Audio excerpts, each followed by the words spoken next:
back to Gladio Free Europe. I am Liam, joined as always by Russian Sam. Hello, hello. And we are here for a great, really thorough discussion on one of my favorite subjects, the Druids.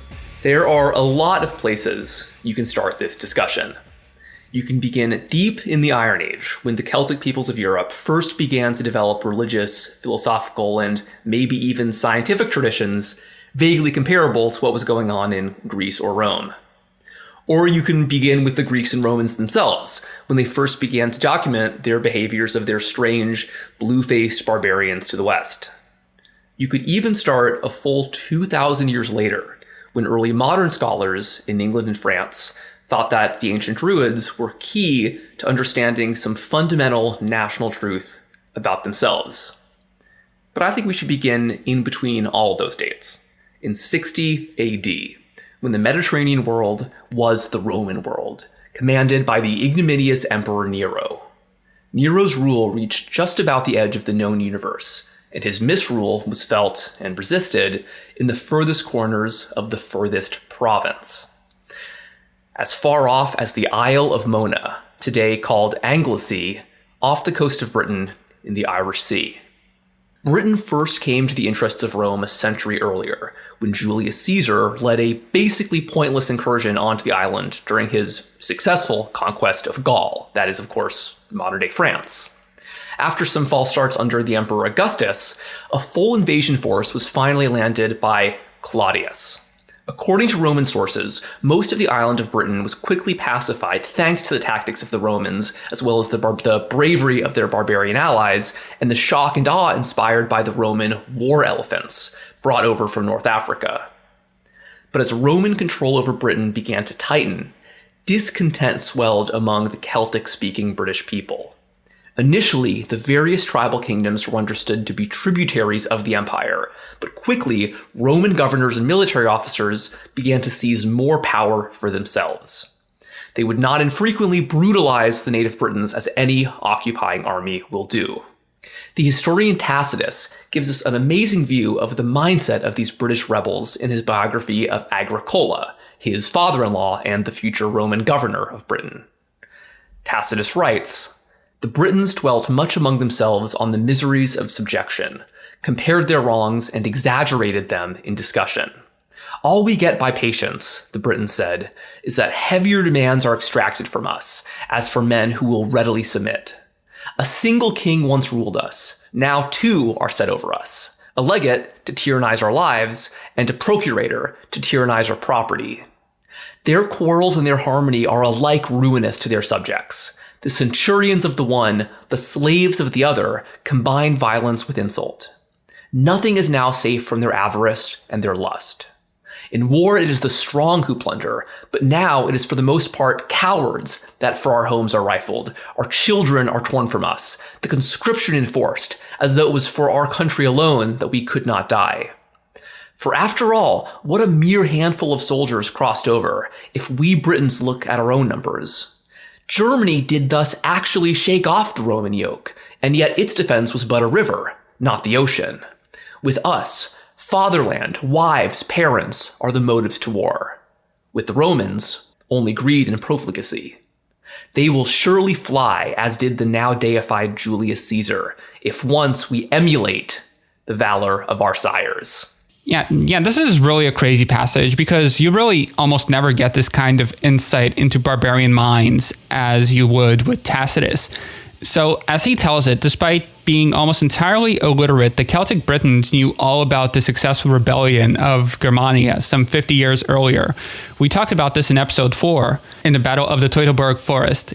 And now, inspired by this act of rebellion, the British were preparing their own revolt.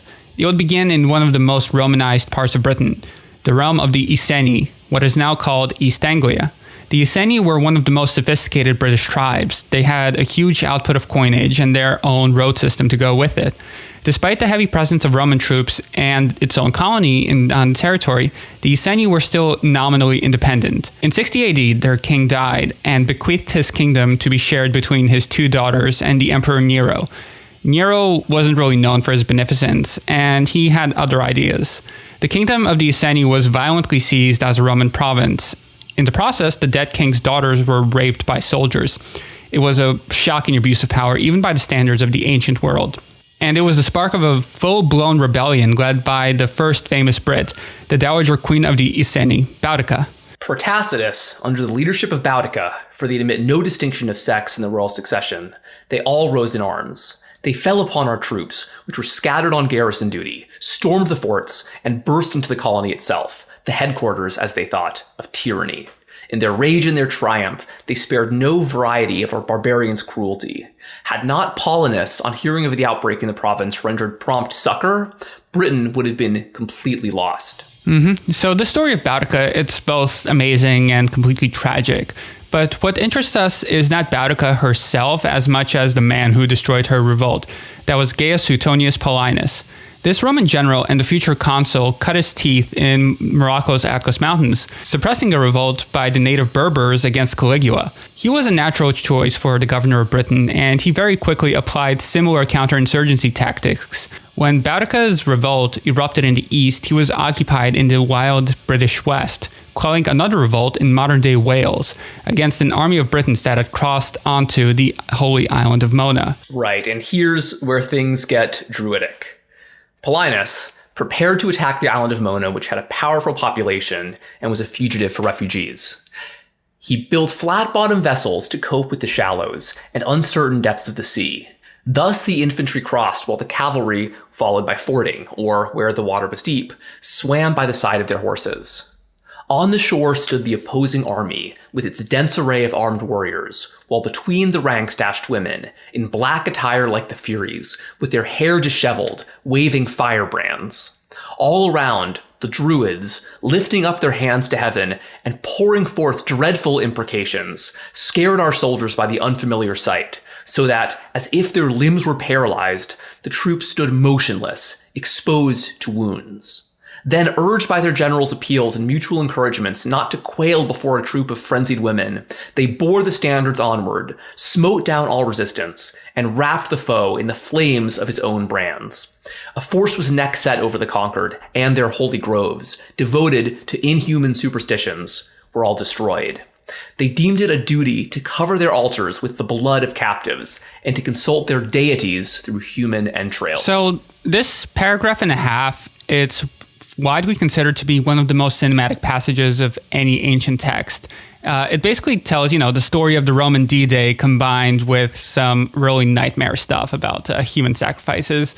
And it's also a really great illustration of what it felt like to be a Roman soldier attempting to conquer a completely alien and hostile land. It's the longest single passage describing the Druids from a contemporary author. It gives us the impression of the Druids as central to the British defiance against Roman subjugation. And for this reason, this scrap of writing turned the Druids into a lodestar for the British identity and eventually British nationalism. According to the historian Ronald Hutton, probably the foremost scholar of pre-Christian British religions, what's most notable about the Druids is not anything that they did or believed. As we're going to see, that's almost impossible to reconstruct from the available evidence. Instead, Druids are important because they have a name. The Greek and Roman writers wrote very little about who the Druids were, but they were very well aware of this distinct category of barbarian learned men. Julius Caesar, who wrote about Druids a couple of generations before Tacitus, specifically mentions that they were an institution without parallel elsewhere in the barbarian world. So the Romans definitely knew the Druids were a thing, a really distinct category referenced in the Roman literature, possibly even after they stopped existing.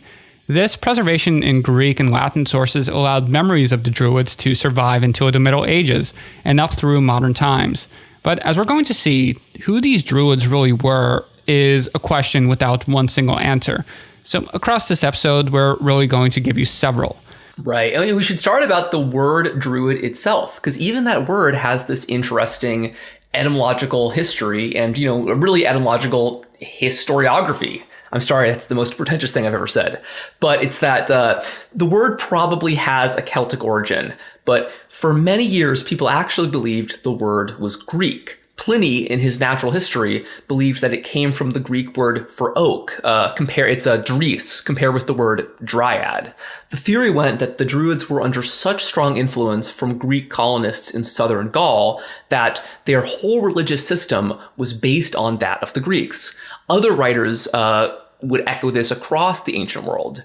It's no longer believed to be true, but this shows us that the word druid and the whole conception of druids should not be understood as some like ancient tradition completely apart from Greco-Roman civilization, but instead this parallel world that was constantly in contact with the Greeks and the Romans.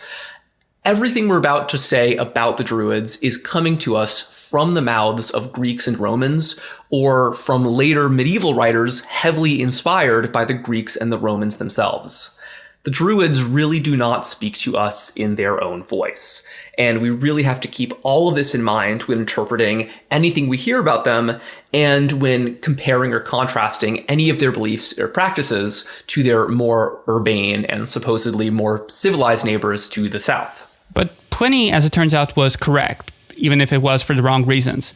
Modern philologists believe that druid has Indo-European roots, it being a combination of the words deru, which means tree, or maybe oak in particular, and also true. And this root, it comes into the Slavic languages as deriva, so, that's still how we say tree in those. And there's also the second half of this word, wid, or knowing. He who knows trees, or possibly the truth, is one other potential information, because again, true also comes from this root, which, this highlights the really bifurcated views of the Druids to the Greco-Roman writers and to the Celts. To the former, they were this exotic bunch of sinister tree huggers skilled with magic, where to the latter, these were the philosophers and arbiters of truth of their societies. As the Druids fell out of existence and these writings became the only trace of them, the more mystical interpretation of who these people were won out in the popular consciousness. But before we continue with this episode, we'd just like to remind you that Gladio Free Europe is a Druid-friendly podcast, and as such, we have to keep up with our various votive offerings to the Celtic pantheon of gods.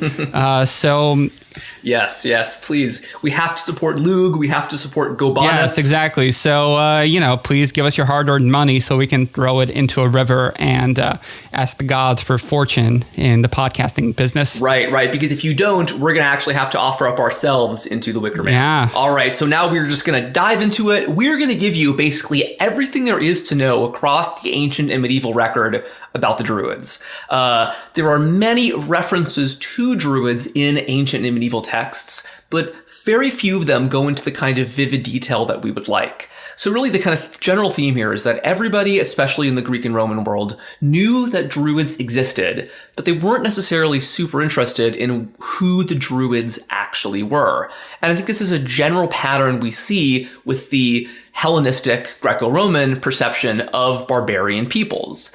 There was this heavy reliance on assumptions and stereotypes, oftentimes stereotypes that were carried through for centuries. And these stereotypes may or may not be useful for actually understanding these peoples and their practices. So let's go into the Celtic world. We should start by mentioning that, the word Celtic today is obviously associated with Ireland, Scotland, and Wales, perhaps to a lesser degree the French region of Brittany, and this is due to the tenacious survival of modern Celtic languages, mostly along the Atlantic coast.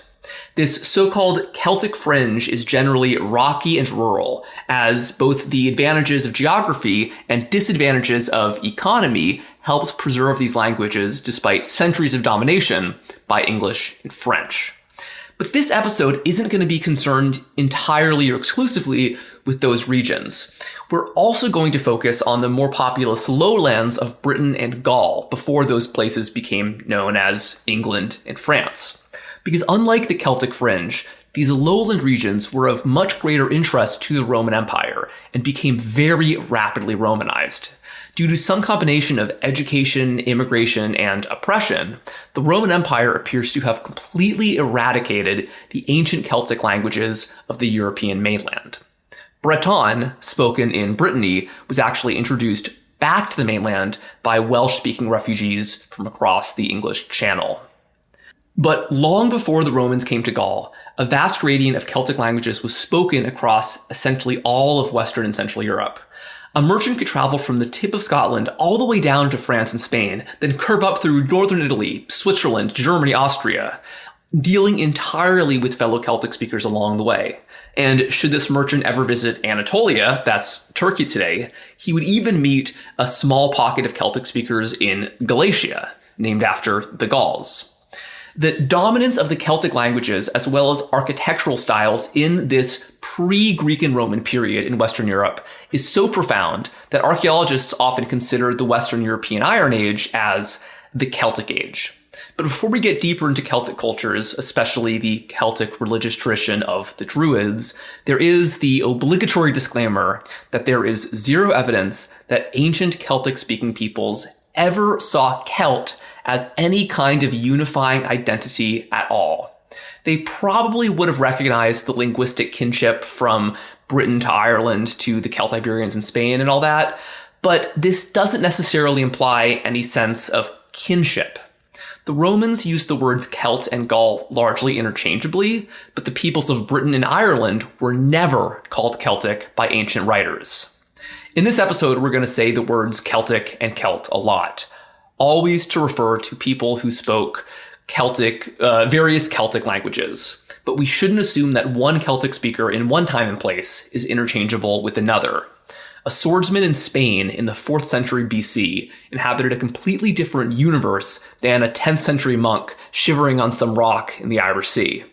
Additionally, we know from both archaeology and archaeogenetics that the spread of the Celtic languages wasn't some huge replacement event.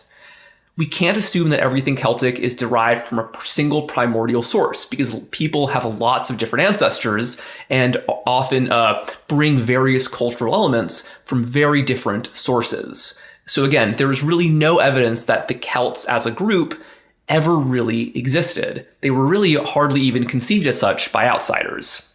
Yeah, in fact, instead of looking at themselves through this lens, they probably would have viewed themselves as based on their tribal, regional, and especially familial identities and allegiances. If we are to jump forward 1,000 years, we can see that the Romance speakers in medieval France did not believe that linguistic similarity bound them any closer to Sicilians than to the Germans. So once we accept that the word Celt is only really useful as a linguistic designator, we really have to acknowledge that we can't assume any cultural practice described in Belgium or the Alps was also happening in Britain or Ireland. In the 18th and 19th centuries, historians were much more cavalier in describing the so-called Celtic race. But this understanding is completely modern, and it would be alien to the ancient Celts themselves. Our whole usage of the word Celtic is really tangled up with a really long history of oppression of supposedly Celtic modern peoples by the British, which then led to the first victims of British imperialism, the Welsh, the Scots, and especially the Irish, to embrace Celticness for themselves and to create a Celtic identity contrary to the British. But as we're going to see, this identity had a lot less to do with the ancient Celtic peoples than the nationalists would have liked to believe. Right. And so for all of those reasons, describing the Celts in broad strokes is really difficult. Contemporary scholars are hesitant to offer up any universal religious or cultural traditions that can be found everywhere across the entire Celtic-speaking world. But there are a couple concepts that do seem to be pretty widespread across both time and space. We know from a handful of inscriptions and place names that a god named Lugh was central to the religious life of the Celtiberians in Spain and also worshipped by the Gauls all across France and Switzerland. The French city of Lyon, in fact, comes from the Latin Lugdunum, probably derived from the older Celtic name meaning Hill of Lugh. And then centuries later, medieval Irish writers recorded a mythical hero also named Lugh, long believed to be a cognate of this ancient god. Who Lugh was and what his worship entailed is a lot more difficult to answer, but he might be the same god described by Julius Caesar in his typically Romano-centric rundown of Gaulish religion. Caesar writes, "The god they revere most is Mercury. They have many images of him, and they regard him as the inventor of all arts, the god who directs men on their journeys, and the most powerful helper in trading and getting money. Next to him, they revere Apollo, Mars, Jupiter, and Minerva, about whom they have much the same ideas as all the other nations. So if you listen to our previous episode about the artisans, you might find the Mercury part more than little interesting. Yeah. It seems that at least among the Atlantic coast, the Celtic-speaking peoples were probably somewhat Mercurian because they had extensive trade networks connecting modern-day Spain, France, and Britain. Meanwhile, further inland, the Celtic peoples ferried luxury goods like metal pots and swords across much of Europe, probably following organized roads that predate the Roman Empire. So this might be another general trait of ancient Celtic-speaking peoples. A high value on trade, particularly in metal goods. The Gaulish god Gobanus, who like Lu probably also has a descendant in the later Irish mythology, was associated both with blacksmithing and travel. An ancient Celtic inscription in the Swiss city of Bern records in Greek letters the following prayer: to Gobanus, the world traveler, dedicated by the people of Brenduran in the Aruro Valley. This emphasis on trade might be a clue of how the Celtic world first emerged. Yeah, there's actually a really cool metal statue of Gobanus at the Getty Villa Museum in Los Angeles, and I gotta wonder if maybe, the placement of that statue might be part of why that museum was, miraculously protected during the fires that just happened. Well, I mean, we certainly can't disprove that, so... But anyways, the spread of Celtic languages from Central Europe to the British Isles was not an unimpeded occurrence. Celtic languages outcompeted their neighbors, some of which were closely related Indo-European dialects, while others, especially Basque and Iberian, were completely foreign. Just like the Celts' Bronze Age ancestors, the Bell-Beakers, who we've discussed a few times on this show, the Celts established a new linguistic and material paradigm, what people call an archaeological horizon. Somehow, without widespread usage of writing or any organized governments, the ancient Celts managed to spread their language and material goods across much of Iron Age Europe, encompassing a cultural area even greater than the Roman Empire. So this is all very contentious, but the most popular theory is that at the start of the Iron Age, the spreading of the Celtic languages probably had something to do with the proliferation of the Hallstatt culture out of Austria, named for a tiny salt mine which was sitting underneath the most infamously picturesque town in the modern Alps. Hallstatt was clearly an international center even before the travel blogs discovered it, as it was the major mineral depot as far back as the 12th century BC, around the same time that the Bronze Age world of the Near East was collapsing. Very slowly, across the next 600 years, a shared package of technologies and techniques spread westward, including the potter's wheel, the earliest known wagon tires, and of course, iron swords and armor. By 500 BC, the Hallstatt package could be found across the Alps, in southern Germany, all of France, and even Britain and northern Spain. In southern Britain, this archaeological shift was associated with the genetic pulse of new ancestry from France, and probably led to the spread of Celtic languages into the Isles. And there was certainly at least some element of violent conflict to this expansion. Nora Chadwick, who spent 70 years researching the ancient Celts, wrote that they were uniquely skilled blacksmiths whose swords had no peer among the barbarian peoples of Europe.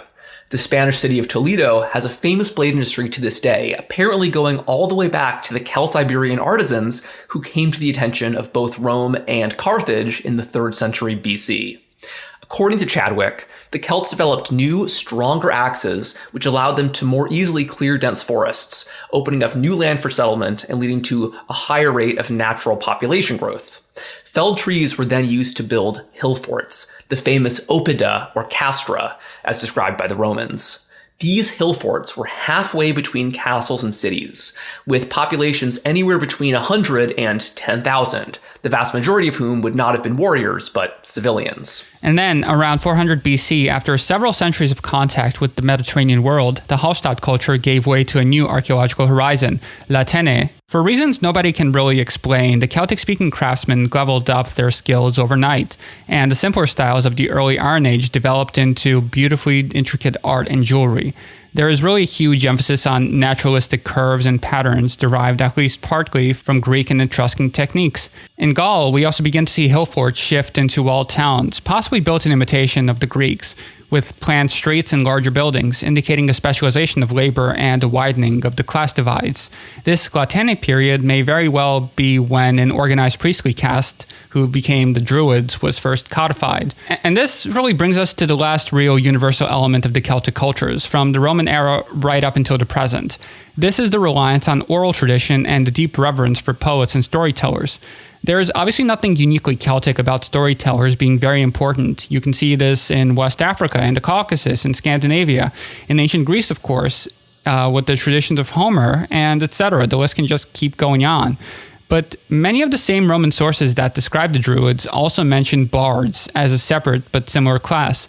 The English word bard, in fact, comes from either Welsh or Scottish Gaelic, and the plural form, bardoi, is seen in the Latin sources. So the ancient and medieval evidence indicates that a special social position of poets and storytellers existed. Romans apparently hired or violently acquired Gaulish rhetoricians to teach their children, and even English writers who hated the Gaelic-speaking Irish marveled at their musical abilities. Right, and this Celtic obsession with oral history and the oral tradition can be pretty frustrating today, because while early Christian writers in Ireland and Wales recorded some accounts of their prehistory, in essentially every other part of Celtic Europe, the Celtic tradition, the oral mythological tradition, completely vanished. We have no surviving Celtiberian legends from Spain, no legends of the Noric peoples of Austria. Essentially nothing can be reasonably called Celtic on continental Europe today, except for the region of Brittany, which again is only Celtic speaking because of this back migration by the British. First, the Roman Empire and then the Roman Catholic Church were responsible for really erasing the linguistic and mythological heritage of the Celtic-speaking peoples. And this heritage obviously includes the institution of the Druids. It's possible that much of the Druidic tradition was already dead by the time some of the Roman sources we're about to get into were describing them. Because the ancient Celts left us essentially no writing, just a few mysterious curses, we instead have to rely on whatever the Greeks and the Romans decided to jot down. Celtic encounters with the literate world of the Greeks and the Romans began long before Roman writers actually described the Celts. Some Gauls, led by a man named Brennus, invaded Italy and sacked Rome in 387 BC, and his followers would dominate northern Italy for the next few centuries. Another Brennus invaded Greece and the Balkans a century later. His followers eventually settled in a small patch of Asia Minor, that is, Turkey, leading to a region being called Galatia for hundreds of years. And although Greece proper is very far from Gaul, Greek merchants and colonists were in very close proximity to Celtic speakers from an incredibly early date. In 600 BC, when Roman Athens were just large villages ruled by tyrants, some Greek settlers from Asia Minor established the port of Massalia on the Mediterranean coast of Gaul, today the famous French city of Marseille. According to one obscure Roman historian, Justin, the Greeks first came to Rome during the reign of King Tarquin the Elder. This would have been just before Rome became a republic. He probably wasn't too happy to host these newcomers because the Greeks were, quote, forced by the meanness and poverty of their soil to pay more attention to the sea than to the land. They eked out an existence by fishing, by trading, and by piracy. And so, like many later monarchs, Tarquin turned these pirates into privateers, sending them to raid Rome's enemies, the Gauls. But like so many other travelers in the French Riviera, as soon as they landed in southern Gaul, they immediately fell in love with the place and its people.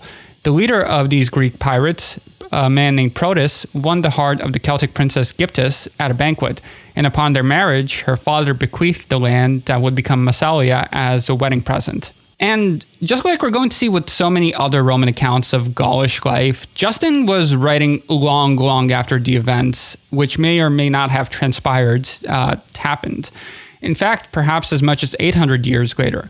He was a historian of late antiquity describing the deep ancient past, but Justin's source was an earlier, now lost account by Gnatius Pompeius Trogus. Trogus was an elite Roman who had lived a few centuries earlier to this story. He was also Gaulish, and he came from the region of Gallia Narboniensis, which was incorporated into the Roman Republic well before the rest of Gaul, and he may have spoken Gaulish as a first language. His family were the Gaulish elites who supported Rome shortly after the conquest, and thus he seems to have had a foot in both the Roman and the Celtic cultural world. Right, and so, by the late centuries BC, there is so much cultural influence from both Rome and the Greek colony of Massalia that the southern Gauls of Italy, France, and Spain were in constant contact with their Hellenistic neighbors. This leads to some really interesting cultural influences from the Mediterranean into the Celtic world, and also some cultural differences, because at this time, the peoples of Ireland and Britain would have had basically no contact with Hellenistic civilization at all.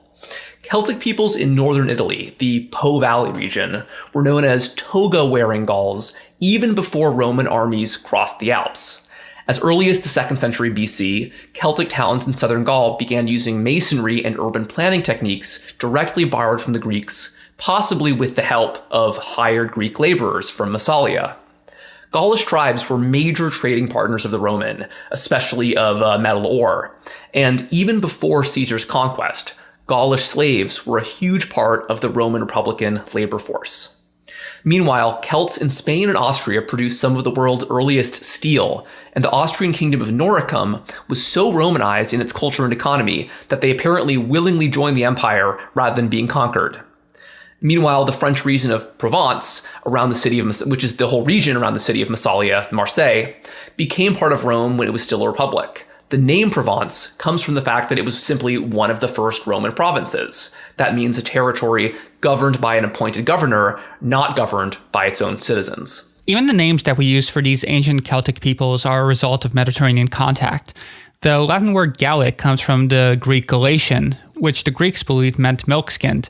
The word galaxy, the Milky Way, has a related origin, but the milk connection might be an ancient folk etymology. Instead, the name Galatian might have been a local name used by a band of Gauls who invaded Asia Minor and established a territory called Galatia.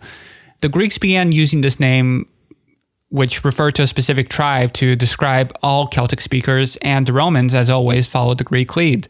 Meanwhile, the word Celt, Keltoi in Greek, was used in earlier Greek sources. According to Caesar, this name was used by some of the Celts themselves, but again, there is really no reason to believe that there was a catch-all used by all or most Celtic speakers. Similarities in language or mythology might mean a great deal to modern scholars, but they were not necessarily remarked upon by the ancient peoples themselves. But confusingly, the English word Gaul has no apparent connection to the words Gallic or Galatian. It's from an Anglo-Saxon word for foreigner, which is related to the names Wales and Wallachia. By the 1st century BC, the Greek and the Roman influence would affect all aspects of Celtic life, at least among the Celts in the Western Mediterranean. And this, of course, included their religious beliefs and the institution of the Druids. Right. And so now we are really getting into our discussion of the Druids, deep into this podcast, but we're here. Okay. So again, nothing, absolutely nothing, comes to us from the mouths of the Druids themselves. So instead, we must rely almost entirely on the accounts of the people who destroyed the Druids, often writing long after the fact.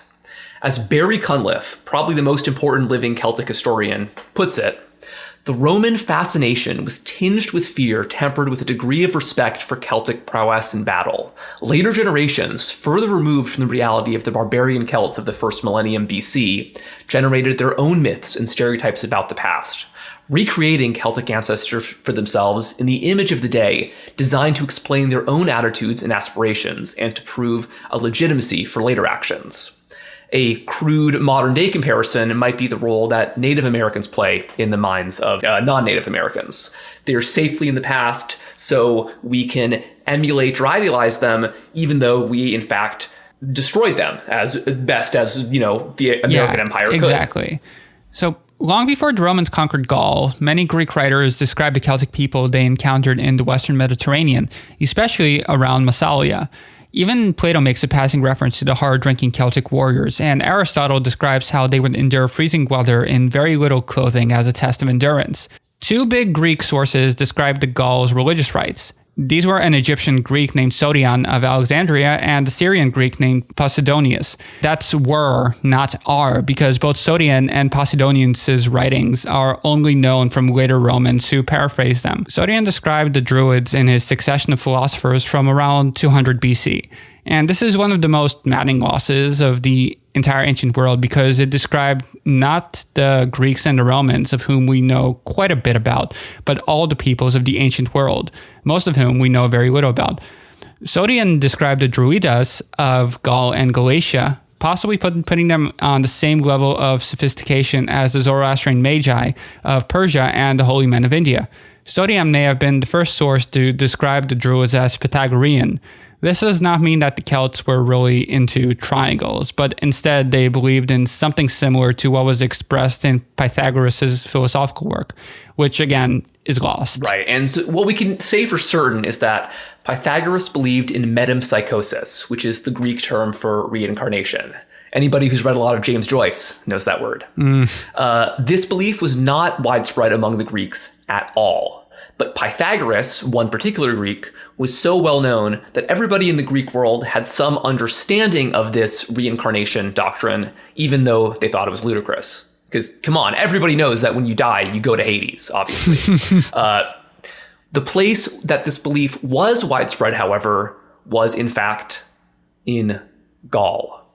Because if you asked a Greek or a Roman to describe the Gauls, they'd have a very quick list of stereotypes. They wear pants, they have mustaches, they spike up their hair with chemicals, and upon their death, they believe their souls will be born again to walk the earth anew. Those first three stereotypes are clearly derived from military encounters between the Greeks and Romans and the Celtic peoples. Their warriors made a big deal about being intimidating to their urbane enemies, and a long stash was apparently a sign of in-group identification, just like a mustache is today for vinyl enthusiasts and history podcasters.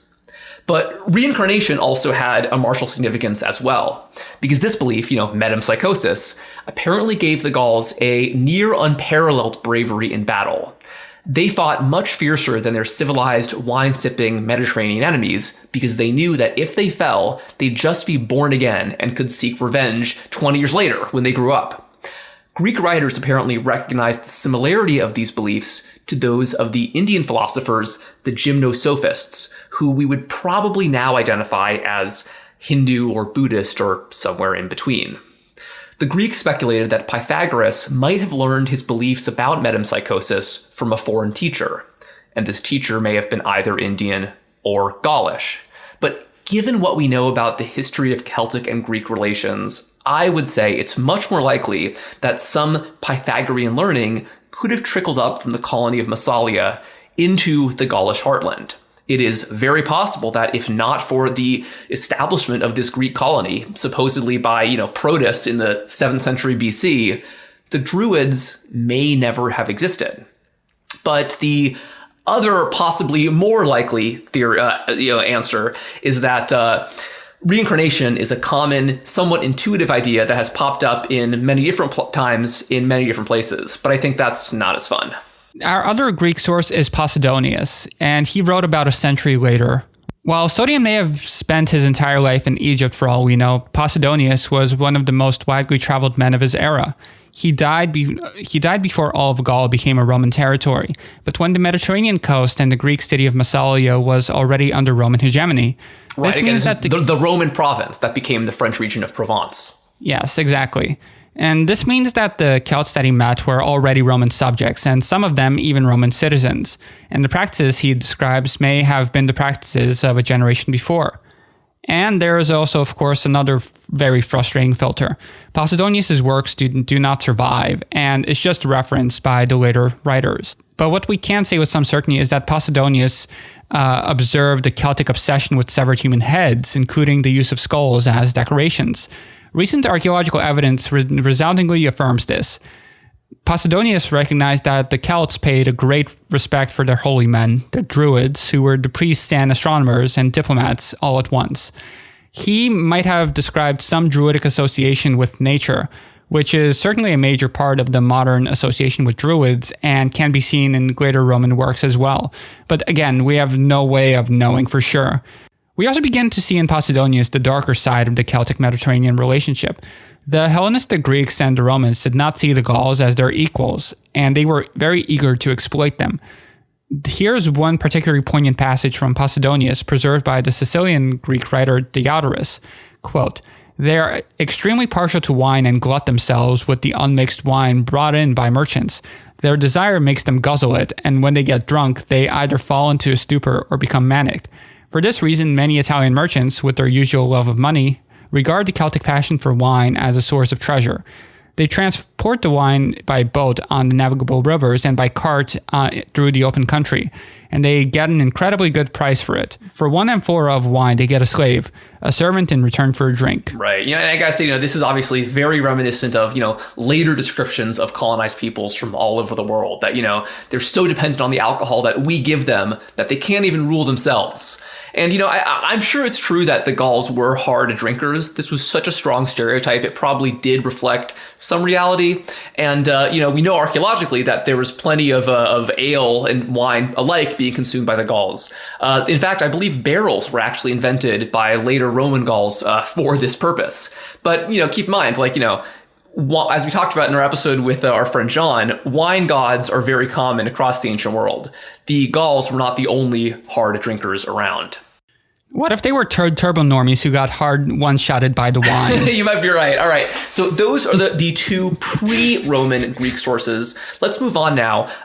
There's one really major early Latin source about the Druids, which in fact comes to us from the most famous Roman of them all, that being Julius Caesar. Caesar, who is as much of a genius with public relations as with battle tactics, wrote a detailed memoir of his conquest of Gaul while it was happening. De Bello Gallico is one of the most important sources in all of Roman history. It's also one of the only surviving texts by any great historic general. And obviously, it is entirely written to boost his own career. Caesar had a very clear agenda in trying to promote himself as a uniquely skilled conqueror who was doing something that was justified, a very violent conquest of a very large place. This is a lot for any country to have to deal with. So his description of Gaul, and specifically of the Druids, needs to be understood in light of his complicated political motivations. This book needs to be read in the same way that you would read like a politician's book before an election. It's like basically an attempt to do the exact same thing, right? Where Caesar is like amping himself up. No, right, yeah, and it was absolutely it was part of his internal political rise, and it was justifying a very risky and potentially extra legal action of the Roman military. Mm-hmm. So 100%. Yeah, and it was written in this super accessible style, and it's still used to this day as like the first book you read in Latin because Caesar's text is so approachable, which suggests that it had a popular audience in mind, Yeah, absolutely, yeah. And so Caesar's account, written in plain Latin and in third person for added gravitas, presents the Gauls in vivid detail as both allies and enemies. On one hand, as barbarians who were too primitive and too drunk to rule themselves, yet at the same time as future Roman citizens who had already had some taste of civilization. Caesar explains that the Gauls had been ruined by access to Roman luxuries, especially wine, stripping them of their famous pride and warrior spirit, and leaving them open to attacks by an even more wild barbaric people, the Germani across the Rhine. The only rational solution is for the Romans to take all of Gaul in the interest of the defense of the Republic, and perhaps even the well-being of the Gauls themselves.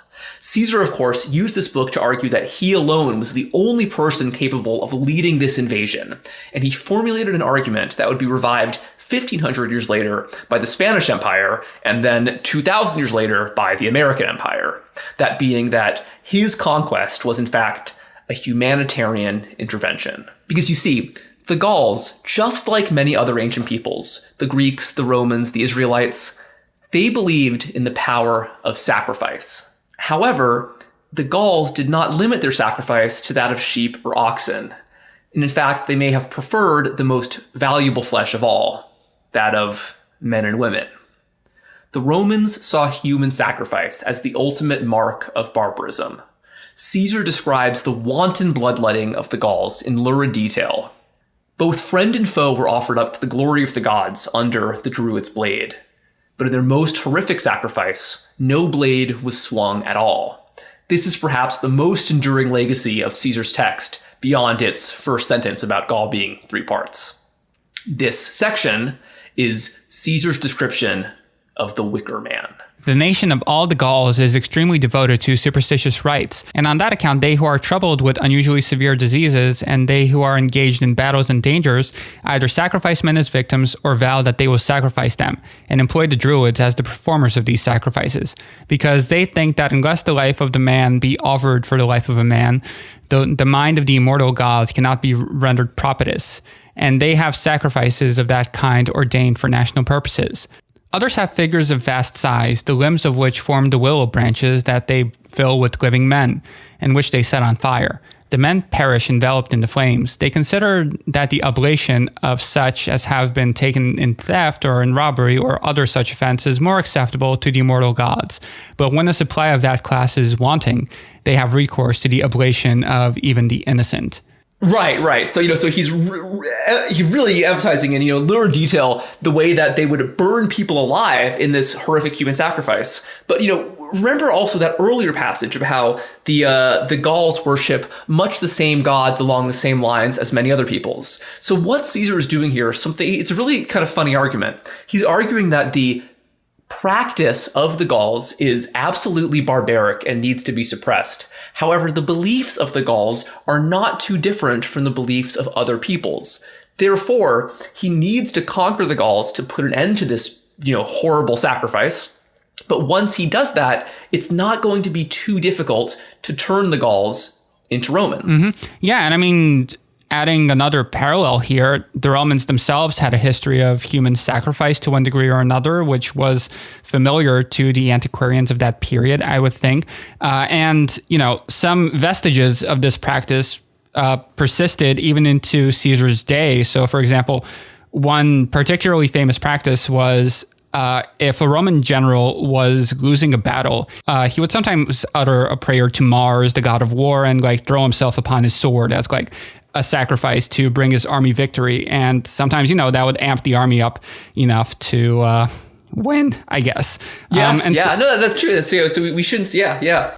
Yeah, so he's basically saying that, sure, these people are barbaric now, but we were that way until very recently as well, so there's no reason why they can't become a part of us. Right. No, yeah, and so he in other texts, he kind of describes the Druids along similar lines to either a Greek philosopher or a Roman priest, a pontiff. And he also describes the aristocrats of the Gauls as equestrians. And he says that, among the Celts, there are these two big classes, the equestrians and the Druids, that are both considered very important. And I think that his use of the word equestrian is very interesting because this was a social class in ancient Rome. It was the lower nobility, just below the patricians like Caesar. So I think what he's trying to say here is they already have their own aristocracy. They're of course not as, important as us Roman aristocrats, but we can easily work them into our own aristocracy. They'll just be below you and I. So as per Caesar, who may be drawing on the works of Sodian and Posidonius as well as his own experiences, the Druids were a learned order and maybe even a secret society who trained since childhood in law, astronomy, and prophecy.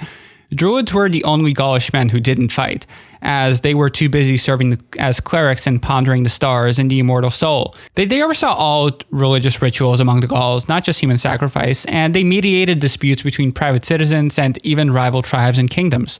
The most tantalizing detail in Caesar is that the Gaulish Druids took cues from the Druids over in Britain. Gauls would even travel across the English Channel to study the Druidic arts, which were supposedly preserved in a purer form there. Every year, all the Druids gathered for a major festival in the middle of Gaul, where they arbitrated issues between the tribes and probably also oversaw some kind of sacrifice. And just like the Roman pontifex or the Catholic leader of the same name, all the Druids were under the authority of one single archdruid.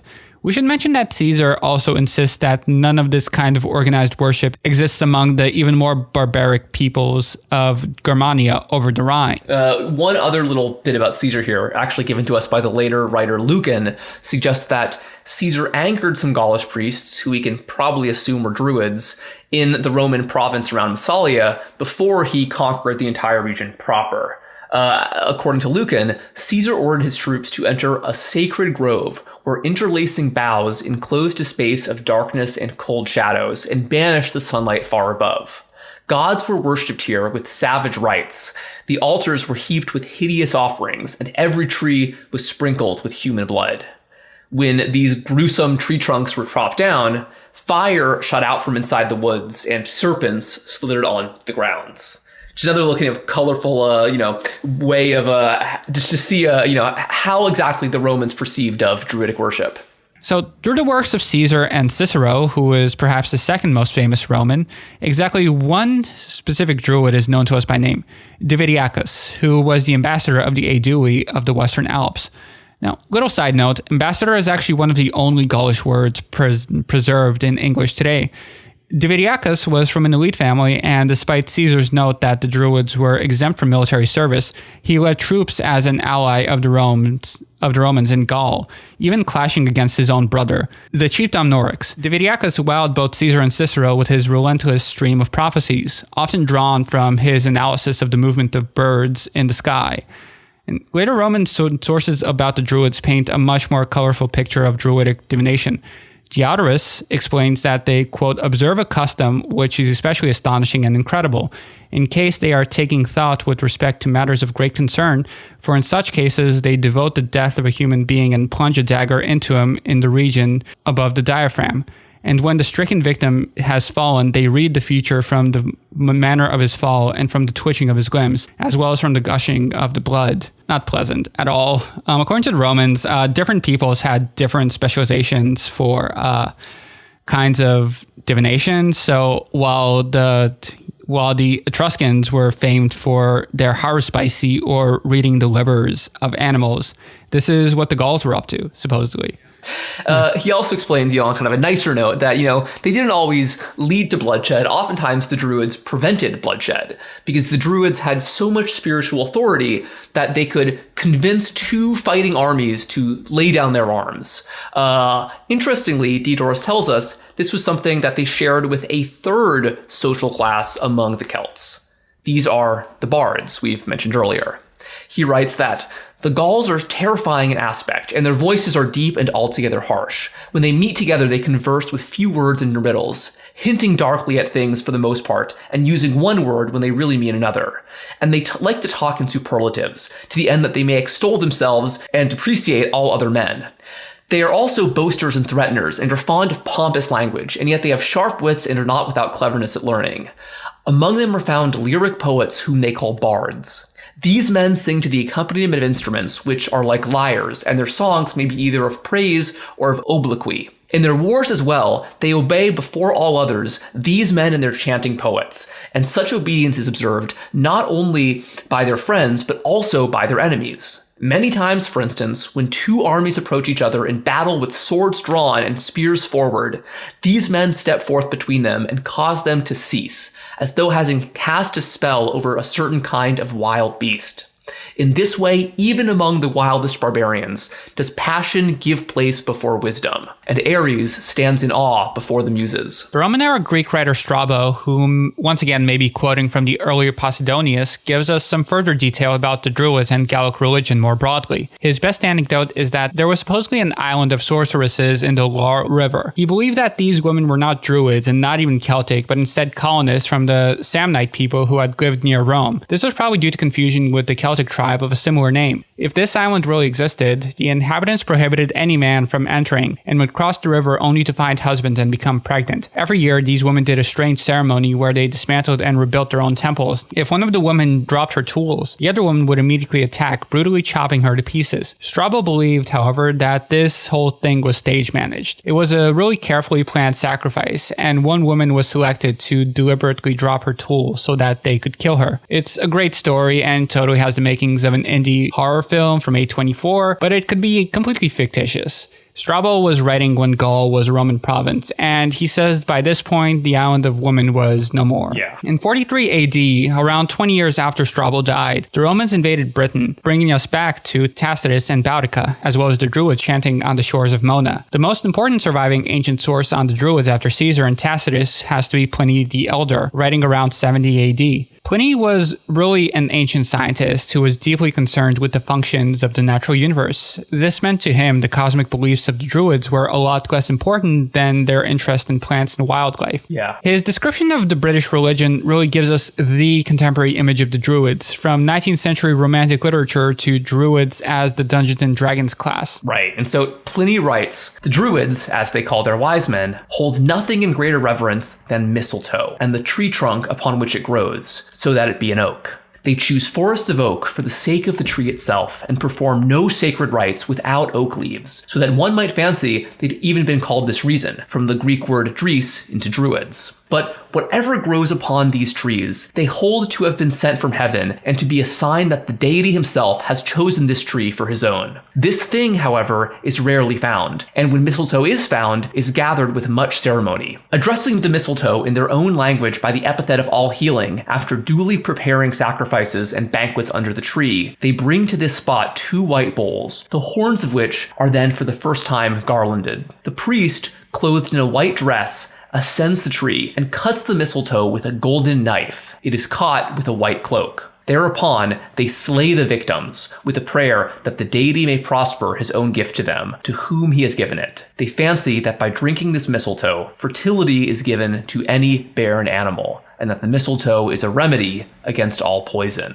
The line about the white dress has stuck with us in every artistic depiction of the Druids since then, although we should note that it might not have been a uniform, but just a regalia of certain ceremonies. The association with oak is also a huge part of the modern Druidic image, yet Pliny is the only author we know this from. There is one last detail in Pliny that survives in 20th and 21st century media, that at certain sacred rites, the young British women would dance naked, their bodies covered in the blue woad dye. Scholars have noted that Pliny is much more interested in the nature worship of the Druids than any other writer. Other sources mention that the Druids worshipped in sacred groves, but that was kind of standard in the ancient world. The Greeks and the Romans had plenty of groves of their own, and we here in Gladio think that this is a result of Pliny's own fancy. He was a naturalist himself, but another theory proposes that after the conquest of Britain, the Druids had to retreat from the hill forts into the woods, losing their status as legitimate religious leaders and becoming a secret order of dissidents against Rome, who studied nature because they lived in nature. It's a romantic idea and not impossible, but just like everything else we talked about in this episode, totally a matter of conjecture. Right, and we should mention that Pliny himself never stepped foot in Britain. He spent a lot of time in Gaul, but probably never even met a Druid in Gaul,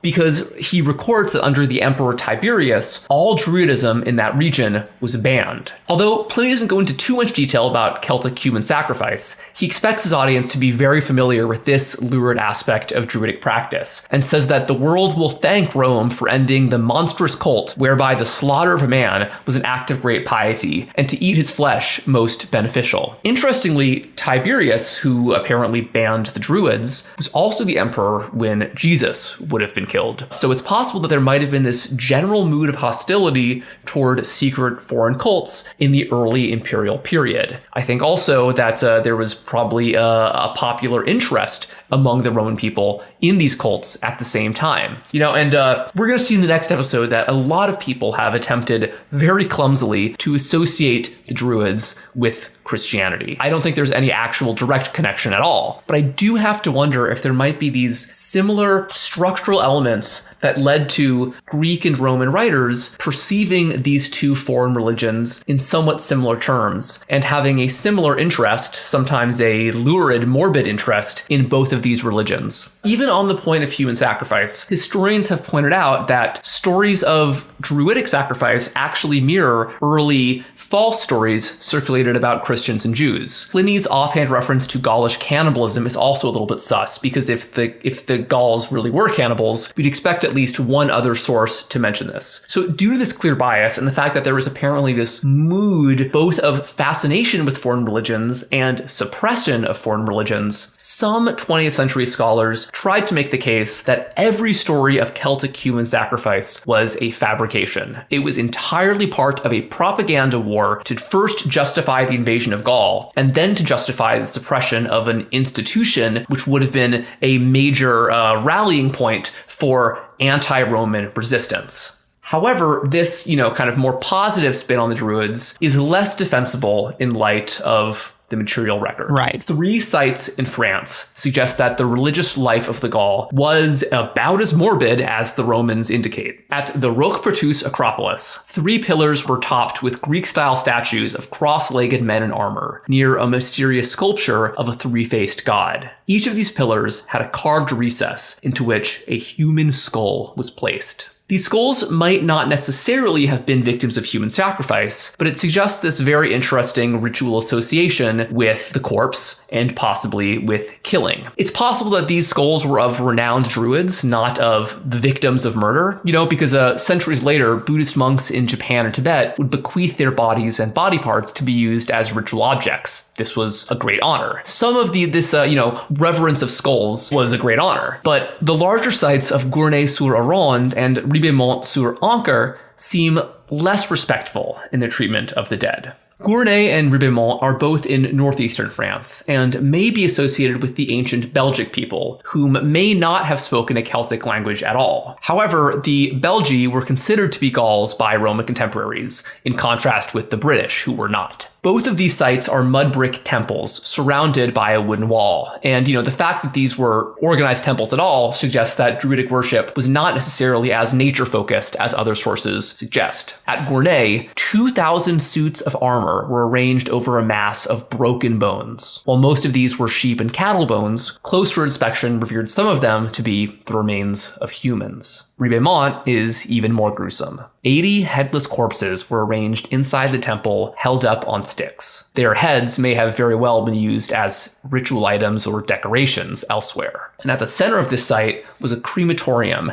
made from cement that used as an ingredient human bone dust. One theory is that the honored dead of this druidic cult were burned in this morbid kiln, while the dishonored dead were left to rot in the hall. We should mention that these sites are really unusual and geographically specific. They might indicate a local tribal belief, or they could suggest that some Gauls, presumably the Druids, practiced rituals that were secret or at least not part of the general worship. Greek and Roman sources emphasize that the Druids had to spend decades studying hidden knowledge. They might have been an ancient society whose beliefs and practices were generally unknown to the rest of the Gauls. But similar sacrifices likely took place in Britain as well, because in 1983 and 1984, 2 human corpses were discovered in the Lindo Moss. This was a peat bog in the northern English county of Cheshire. The first was the head of a woman, initially mistaken for an old soccer ball, with enough flesh attached that she was assumed to be a recent murder victim. As we discussed back in episode 67 about the bog bodies, this discovery led to a local man admitting to the murder of his wife in the 60s. Carbon dating, however, proved that this killer jumped the gun on his confession, because the woman in question had died some 1700 years prior in the 3rd century, when Britain was being ruled by the Romans. Just a few hundred feet from her, the body of a young man was discovered. In much better condition and slightly older, this person was killed right as the Romans were beginning their occupation of the island, leading to speculation that this could have been some kind of offering to bless the armies of Boudica against the Roman approach. The Lindo man was clearly killed very carefully, deliberately, and perhaps ritualistically. His head had been bashed in with the club, and then his neck was choked with the rope. To finish him off, his throat was then cut in a process reminiscent of the slaughter of cattle. Later studies made another startling revelation. Prior to his death, the Lindo man may have been fed mistletoe. And a lot has been written about the Lindo man. Some of it kind of really extrapolates a little bit more than modern scholars would want to do. There's one book that explicitly describes him as a druid prince, which I don't think most historians think we have enough information to say. But, it is one of the most interesting cases of a ritual killing that was clearly in a place and time where the Romans were recording a lot of similar sacrifices. And again, because it was happening in a place where Roman armies were approaching, people have wondered if it might have been a specific sacrifice to ward off the, inevitable Roman advance. But Britain has one more cache of archaeological finds that might tell us something about the Druids. A style of bronze headband which was worn by high-status men in Britain before and after the Roman conquest. This would be useless in warfare and was not made with any valuable metals, so its significance was probably spiritual, not practical. It's possible that these crowns were used to mark certain individuals as members of a specific class, and that class might have been the Druids. In the later imperial era, there are scattered references to Druids here and there, despite their official prohibition in Gaul. It's possible that later Druids might have something to do with the mysterious Celtic curse tablets. These are metal sheets found both in Britain and France, with Latin letters, usually a mix of Latin and Gaulish or Brittonic languages, a damning of a specific individual. One example from Britain might be a curse against somebody who aided the escape of a slave. It reads, quote, "May he who carried off Vibia from me become liquid as the water. May she who so obscenely devoured her become dumb. In fact, the longest inscription in the Gaulish language is a curse tablet from Glauzac in southern France. This appears to be a curse against an entire group of women, often interpreted to be evidence of a spiritual contest between two groups of pagan witches, or maybe druidesses. This brings to mind the Island of Women of Strabo, as well as Tacitus's description of women dressed in black like the Furies during the invocation at Mona. And the last contemporary reference to anything involving Gaulish paganism comes from the hagiography of St. Martin of Tours, written by Sulpius Severus around the year 400, a few decades after the events described occurred. Now, it came to pass sometime after the above that while Martin was going on a journey, he met the body of a certain heathen, which was being carried to the tomb with superstitious funeral rites. He believed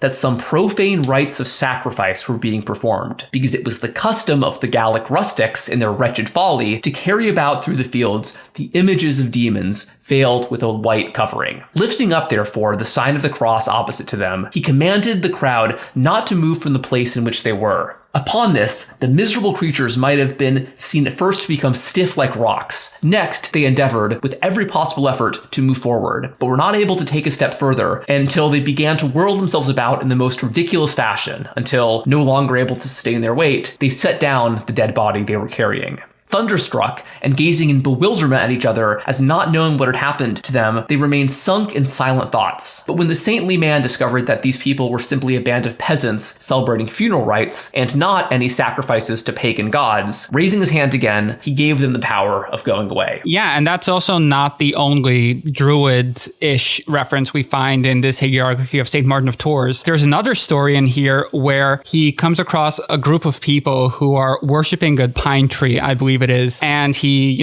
as a good Christian, he goes and tells them to cut it down because it's a false god. Yeah. And these people, they agree like, okay, sure, we'll cut it down if you stand on the spot where it's going to be felled. And so like he stood there and they felled this tree. They pushed it to fall on this place where he was standing. And it supposedly totally missed him. At which point these people became convinced in the verity of the Christian God and embraced his religion. And I think that these stories, they're kind of interesting because, they're from hagiographies, so they might not have happened at all, but they do indicate that it was believed that, at least in his lifetime, some form of paganism still existed in Gaul.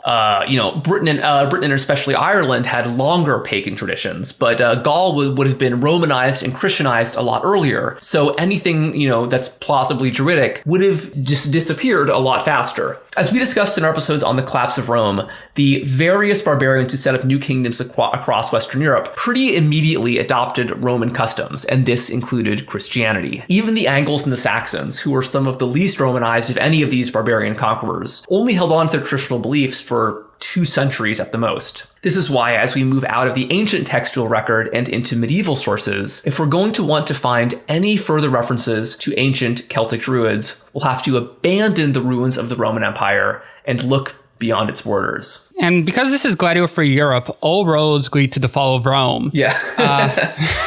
Now, the fall of the Western Roman Empire obviously had really profound consequences across Europe and beyond. But as Henri Pirenne brilliantly argued a century ago, the political collapse of Rome really was not civilizational collapse as such, because not only did the Christian religious life of the late Roman Empire survive the medieval transition, but so too did the Latinate rite of the high culture of Rome. Within roughly a generation of their conquest, the barbarian kings who had supplanted Rome became very Roman themselves. And remarkably, amid all this chaos and tumult, we even begin to see beacons of Roman Christian culture shine in places where the Romans themselves never set foot. The most important of these places for our purposes is Ireland. Ireland had never really been a part of the Roman Empire, although Tacitus suggests that his father-in-law Agricola, who was dealing with the Druids on the island of Mona, briefly weighed the pros and cons of taking this Emerald Isle. It seems that violence between the Romans and the Irish mostly went in the other direction. Irish pirates preying upon the western Romano-British coast since Tacitus's own lifetime, leading to the construction of the coastal defenses across Wales. It may be in this era that the word Gaelic came into use, surprisingly not related to the words Gallic or Gaulish, as we mentioned at the top of the episode, but instead coming from a Welsh word for wild man. This may very well be what the Celtic-speaking Roman subjects called their neighbors to the west. Yeah, and so as Roman power receded across Britain, which happened happened a couple generations before the collapse of the empire itself, these Irish seaborne raids increased. This was happening at the exact same time that Germanic-speaking plunderers, the Angles and Saxons, began attacking Britain's eastern shore. And in parallel to all of this, the Scoti tribe from Northern Ireland would migrate into the northern half of Britain,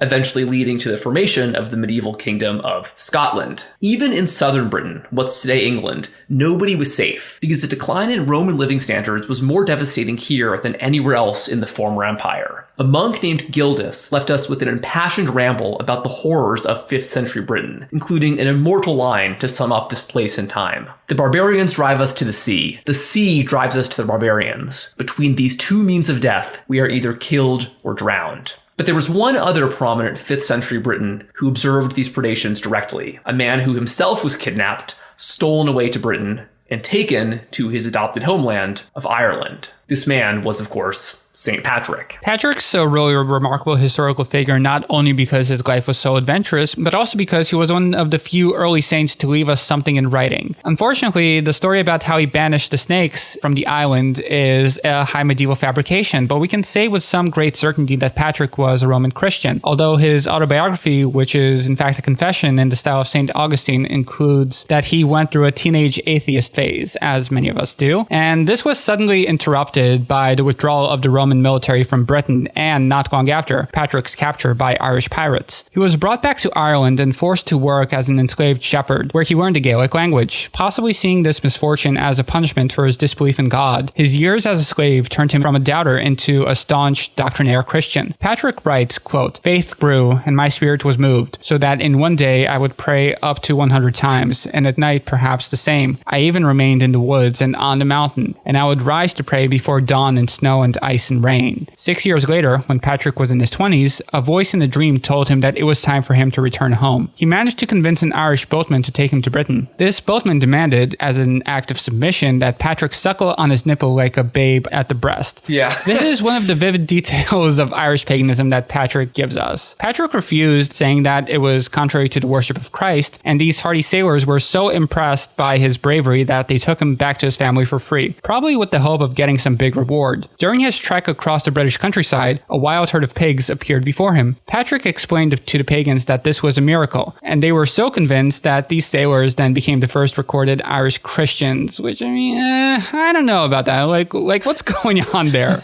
What's so miraculous about these pigs? Well, man, pork's pretty good, Yeah, I get it, Well, okay. So after months of travel, Patrick came home to his family, who he quotes said that they welcomed me as a son, and they pleaded with me that after all the many tribulations I had undergone, I should never leave them again. But not long after, he had another dream, this time of his former captors and neighbors calling him back to Ireland. They called out as if it were with one voice, "We beg you, holy boy, to come and walk among us again." This touched my heart deeply, and I could not read any further. I woke up then. Thanks be to God, after many years, the Lord granted them what they were calling for. So probably to the chagrin of his parents, Patrick soon left home once again to take the orders of a priest. He studied all across Gaul, possibly on the move to escape the constant threat of civil wars and barbarian invasions amid the death throes of the empire. Then, when Patrick was in his 50s, he returned to Ireland, the place of his captivity. Apparently still fluent in the Gaelic that he learned as a teenager, Patrick had great success in preaching the gospel to the pagan Irish, converting large numbers of noblewomen to the chagrin of their husbands and fathers, as well as slaves to the frustration of their masters. At one point, he was taken captive and nearly executed by an angry pagan king whose son Patrick had converted, but for undisclosed reasons, he was then freed. Patrick established monastic orders, especially nunneries, and appointed various men as priests across Ireland. Not long after his death, probably around the year 490, these monasteries and nunneries became the most important site in all of Ireland. Places of incredible learning and literacy, of the Greek and Latin classics, and even of the Hebrew scriptures, as well as the native Irish bardic tradition, which was being recorded in writing for the first time. Right. Yeah, you might be wondering why we're giving you guys so much about Patrick and haven't said the word druid in a few minutes now. And that's because while St. Patrick never mentioned druids once in his own writing, every subsequent hagiography of his life does heavily emphasize the Druids. These texts were written a pretty good time after he died. The nearest were 150 years after. This was once Patrick had been established as the Irish saint, so these later writers had good reasons to embellish their accounts.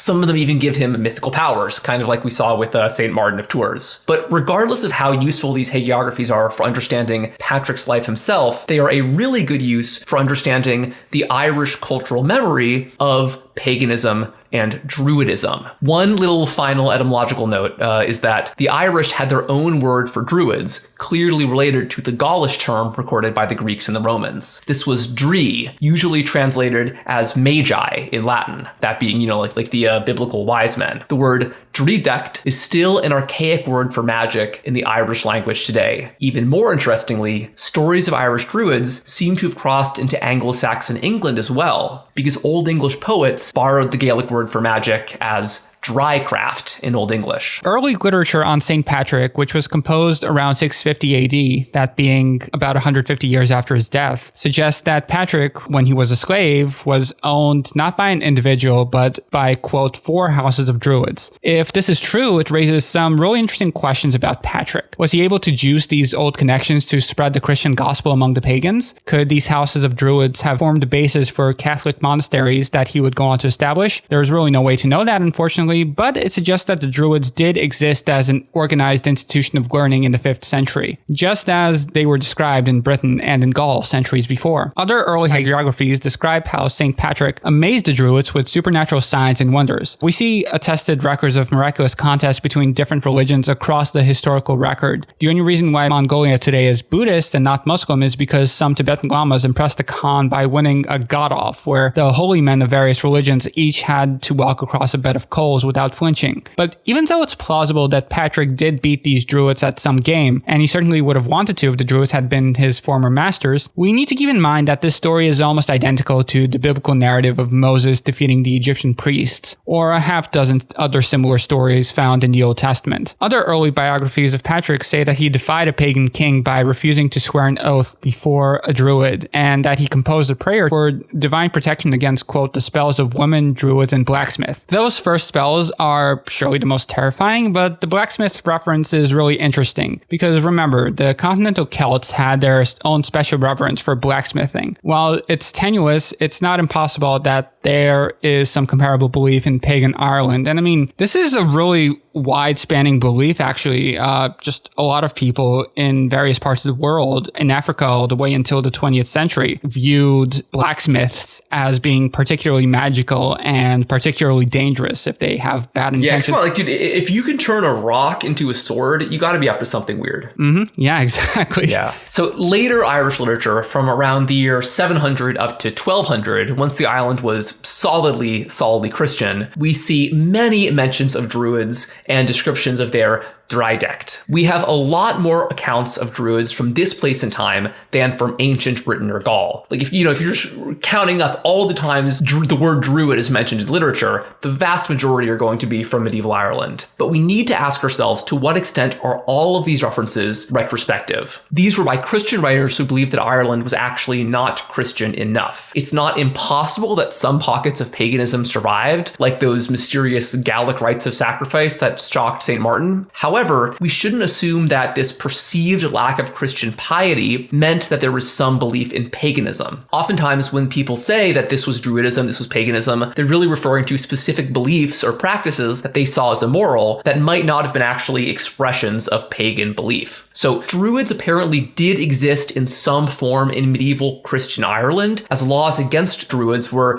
pretty uniform across the island. But we shouldn't assume that they were necessarily self-identified pagans, or really doing anything that was remotely pagan at all. Ronald Hutton cautions us that the Druids did not represent the bulwark of paganism in the face of a Christian challenge, but were just one element of society that Christianity was trying to reform. In other words, the Druids were a nuisance to the Christian Irish. Being accused of Druidect was the medieval Irish version of a 17th century witch trial, but unlike in colonial New England, we aren't sure if anybody actually died for an accusation of being a Druid, and these accused Druids clearly had some real support among the common people. These medieval law codes that regulate Druidism tell us that the Irish people continued to turn to Druids for spiritual advice well into the medieval Christian era. There were specific prohibitions against turning to Druids as legal witnesses, which implies some degree of social legitimacy, and there were laws banning Druids from plying their craft as fortune tellers. They were particularly useful for divination, especially involving the burning of rowan. The defeat of the Druids was apparently foundational to the popular history around Irish law. One legal code says that a famous Christian lawyer had bested the Druids just as Patrick had done. This might mean that before Christianization,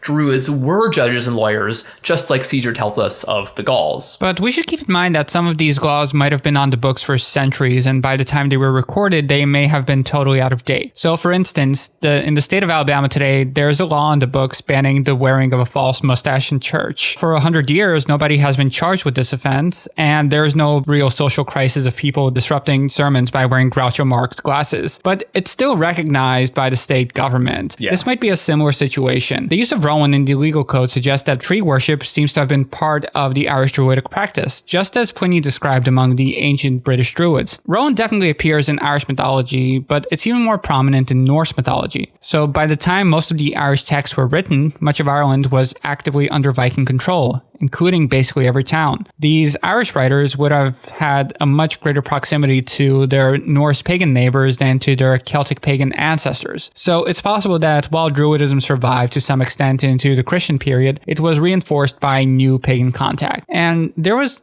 clearly not any organized paganism after Christianization of Ireland had occurred. The archaeologists found open-air cult centers, very possibly sites of human sacrifice, which were overseen by the Druids. But they were abandoned well before Irish Christians began writing about the past. By the time that we see contemporary literary references to Druids, they do not seem to have been a priesthood with houses like St. Patrick had supposedly served. Instead, they were wandering magicians and fortune tellers who seem to have existed somewhat apart from the rest of society. How the mighty fall. Right, and so this image of Druids as these wandering sorcerers rather than sophisticated priests and philosophers, this is the image we see in fictional and mythological works written by Irish Christians, but set in the pagan past. Irish writers had a very rich vernacular literature based on mythological pre-Christian stories, and all of these stories were again written down by Christians, so there's certainly some element of kind of, Christian pollution onto the narrative there, but they indicate that Druids were seen as a major aspect of the pagan past. In these stories, Druids could use magic for good or for evil, apparently due to some innate ability rather than years of study. These Druids often served kings, using prophecy to predict the outcome of a battle before it happened, and conjuring up a magical force field to prevent the warriors of a rival king from invading their territory. While Druids are mostly described as men, there are multiple references to women being Druids, more often than we see in Greek or Roman accounts. Corroborating what Diodorus wrote centuries earlier, one story suggests that a particularly renowned druid named Cathbad had enough influence to stop two armies from fighting. And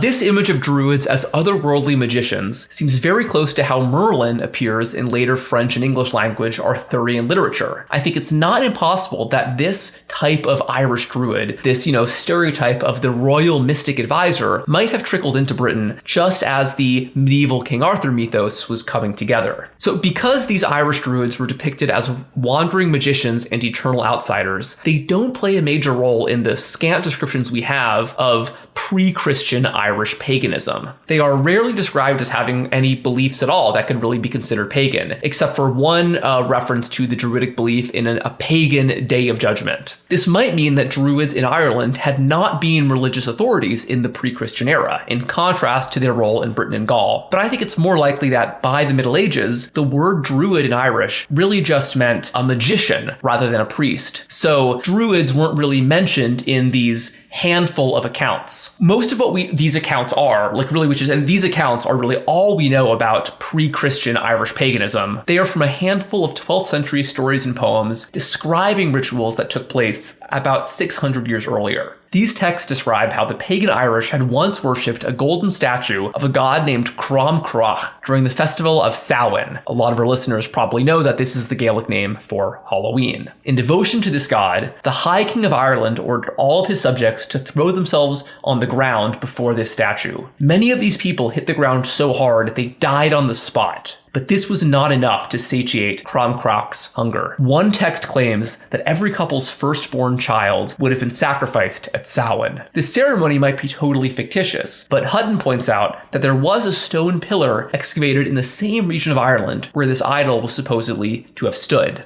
The golden statue of Crom Croch might have never existed, but the story could be a garbled folk memory about a real cult site, one which very well may have involved human sacrifice. And we know for certain that the ancient Irish certainly practiced the ritual killing of humans, as attested by the numerous archaeological finds, including the bog bodies. But we don't find any evidence of mass sacrifice, like we see described in this story or in Caesar. A partial corpse found in 2003, dated back to around 200 BC, is the clearest evidence we have of ritual sacrifice in Ireland. This guy, the old Cronin man, as he's called, died much earlier than the texts we're describing. But there is one interesting continuity. His nipple had been cut off, which suggests that the nipple rituals that St. Patrick described might have had much older origins. Another interesting continuity is the brutal condition of the body. It's just 2 arms and an upper torso, because before it had been preserved, the head and the lower body had been sliced off, and he had been stabbed through the chest. This brings to mind the threefold death of the Lindel man from early Roman Britain. Not long after these final references to druids in Gaelic literature, the Normans arrived on Irish shores, inaugurating the 700-year period of English dominance and the near extinction of Gaelic culture. The Norman adventure began in a way not too dissimilar from the legendary origins of the Celtic colonization of Massalia. A Norman social climber known as Richard Strongbow, who had lost most of his territory in the Civil War, married an Irish princess named Aoife, whose father's land had been threatened in his own civil war in Ireland. Richard seized control of the Irish towns of Wexford and Waterford. When Aoife's father died, he bequeathed his kingdom to Richard. This angered the English king, who then invaded Ireland himself and declared the eastern part of the island, including Dublin, to be an English colony. Following this conquest, large numbers of Norman noblemen arrived in Ireland, many of them actually by way of Wales rather than England, establishing the basis of a colonial ruling class that would be in charge for the better part of a millennium. Just like the Romans in Gaul 1200 years before, these conquerors composed lurid accounts of the cultural and religious practices of the people they were conquering. These medieval English sources described the Irish as wild, barbaric, and even as pagan. It didn't matter that the Irish had become Christian long before the Anglo-Saxons or the Normans did. This was the image. The most notable Norman writer of Ireland, Gerald of Wales, described with revulsion the customs and interests of the Irish, such as the habit of noblemen to keep hermaphrodites in their court as objects of ridicule as well as wonder, or a bizarre coronation tradition that may have something to do with the ancient Indo-Europeans of the Eurasian steppe. According to Gerald, a white mare would be led into a royal hall, followed by the new king, walking on all fours like a stallion. He would then slaughter this horse before all his retainers and boil its meat in a giant cauldron. Once this soup had cooled, the king would step naked into this cauldron and eat the chunks of horse flesh with only his mouth, not using a knife or even his hands. In Britain, horse meat had once been associated with pagan Anglo-Saxons and was formally banned by Pope Gregory III for that reason. So Gerald almost certainly saw this Irish horse soup ceremony as a pagan holdover, even though all of the kings and the courtiers involved were proud Christians. On the subject of pagans, Gerald also shared a story heard second or third hand from some sailors that on the remote Aran Islands were wild men who wore animal skins instead of clothes, had never heard of bread or cheese, and were completely ignorant of the Christian faith. This is probably fiction inspired by continental medieval stories of wild men, but it's not impossible to imagine that some rural people who were, could have lived lives so remote that they weren't Christian in a meaningful sense. Yeah, I mean, in places like Sicily, we find the shepherds were still pagan into like the 19th century. So, Yeah, according to some sources assert that. Yeah. It's definitely not, I will say, I think it's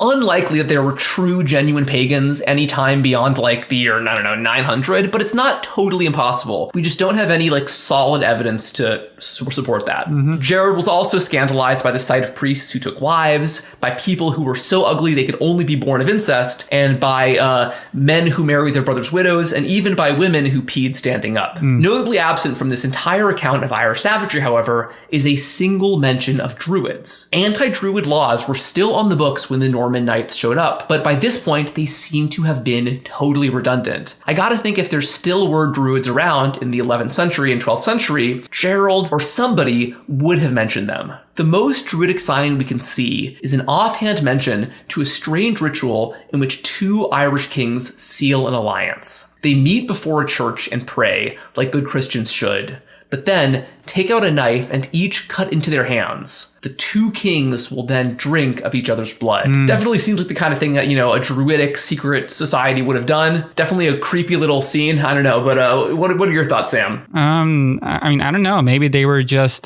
goths. Yeah, like that. It's possible, yeah. All right, well, this just about wraps up the entire canon of primary sources about the Druids. There are many references across ancient and medieval texts, but very few of them go into the detail we'd like. It's clear that, so much about the Druids cannot properly be recovered, and it's so frustrating that there were these such contrary depictions in different sources. Some of them show the Druids as brutal human sacrificers, others as sophisticated Pythagorean philosophers. I think that all we can say for sure is that the Celtic peoples of Europe, despite their apparent barbarism, had very sophisticated intellectual lives that were remarked upon by their more literate contemporaries. Tragically, due to the conquest of these peoples, none of their beliefs have survived in any meaningful sense. However, since only a couple hundred years after the last records of true Druids are found, an interest in neo-Druidism began to blossom across much of Western Europe. This is going to be the subject of our next episode, the later cultural rediscovery of the Druid and what this says about the early modern statecraft of various European countries. Because even though by the late Middle Ages, the Druids had completely died, a lot of people believed and even tried quite hard to resurrect these mysteries of the Druids. And we're going to cover that next week on Gladio Free Europe, an episode about the enduring legacy of the Druids, and especially of the Wicker Man. Yeah, so stay tuned. We have a lot of fun stuff coming up. We have a lot of fun stuff coming up for the year in general. So old Gladio heads, be prepared. This truly is a year of magic.